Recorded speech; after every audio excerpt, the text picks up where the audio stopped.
In today's video, I'm going to teach you how to change theme in Replit. If you spend a lot of time coding, your theme isn't just about looks. It affects comfort, focus, and readability.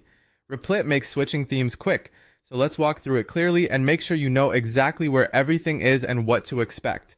Start by going to Replit in your browser and opening your workspace. Once you're in, look to the left side of the screen for the vertical sidebar. This is where you'll find all your key controls. Find the settings option. It usually has a small gear icon, and click it to open your editor settings. Inside settings, look for the section labeled custom themes. This is the area that controls the colors and styles for your editor.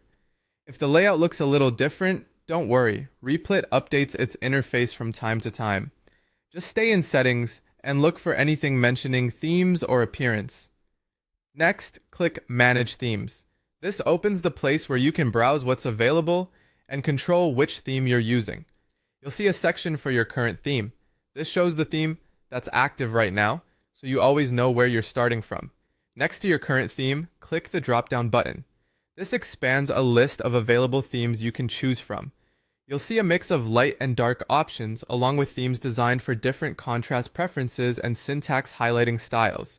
Now, select your new theme from the list. Hovering or clicking on a theme should give you a good sense of its palette. When you click the theme you want, you'll notice the change right away.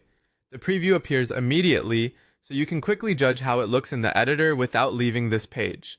Take a moment to scan the colors in the preview. Check that comments, keywords, and strings are easy to tell apart, and that the background and text have enough contrast for your eyes. If something doesn't feel right, just open the dropdown again and try another theme. You're not locked in, and it won't affect your code, only how the editor looks while you work. That's all there is to it. Go to Replit, open Settings, head to Custom Themes, click Manage Themes, open your current themes dropdown, select a new theme, and watch the instant preview.